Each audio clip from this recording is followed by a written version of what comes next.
aquí se queda la clara, la entrañable transparencia de tu querida presencia, comandante Che Guevara. Epa!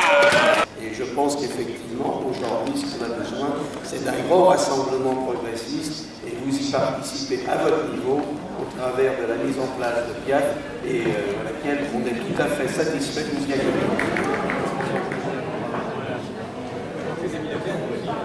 Passons à la 6e, tous ensemble. Alors, c'est le chômage, les inégalités, la santé, tout ça. Enfin, et voilà, moi je ne sais pas ce que la 6e République ça va pouvoir changer à tout ça.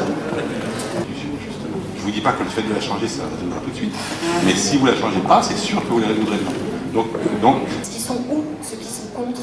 Ils votent encore? Une minorité peut dicter le pouvoir à une majorité, c'est anticonstitutionnel par rapport aux droits de l'homme. mais du coup, d'accord. Une consultation systématique du peuple pour toute décision risquant de les impacter. On le note ça? On le note ça?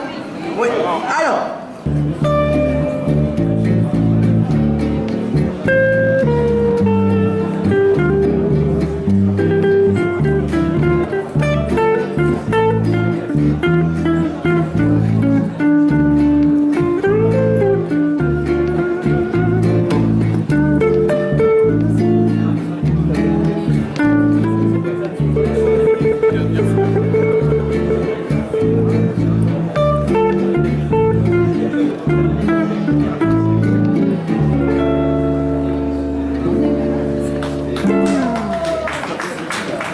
Comment il s'appelait? Oui, mais tu sais ce qu'il est devenu.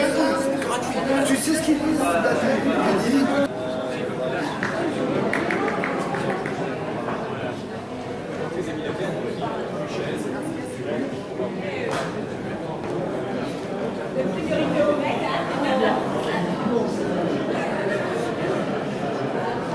Le débat sur le féminisme est-il un gros mot va commencer. Voilà, donc je vais vous passer la parole. On va articuler les débats en 4 points. Si vous avez des questions ou des remarques qui ne peuvent pas attendre, vous pourrez peut-être lever la main, on vous passera le micro à la fin de l'intervention. Normalement, il devait tomber sous le sens que les femmes soient tout de suite intégrées dans tout ce mouvement qui va se battre pour la citoyenneté, pour le suffrage universel, etc.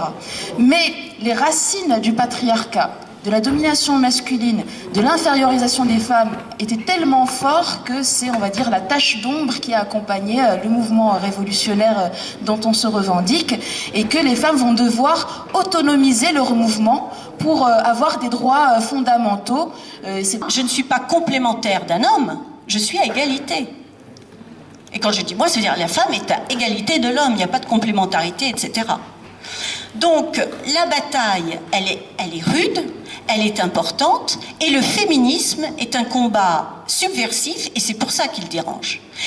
À travers son éducation, à travers ce qu'on a vécu, on s'est construit une identité, et cette identité, effectivement, lors de ma transition, il m'a fallu la déconstruire.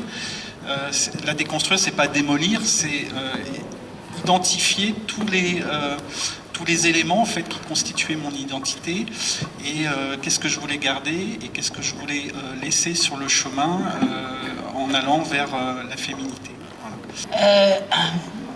En fait, je me pose souvent la question de savoir si je suis féministe ou si je suis une militante antisexiste, antiraciste, anticolonialiste, parce que je crois que la question du féminisme s'inscrit dans la logique de la domination. Même en ayant eu le droit de citoyenneté, les lois pour l'égalité salariale, etc., eh ben, on n'arrive pas à avoir le droit effectif d'égalité entre les femmes et les hommes, ce qu'on observe tous les jours, et ça montre bien qu'il y a une bataille culturelle.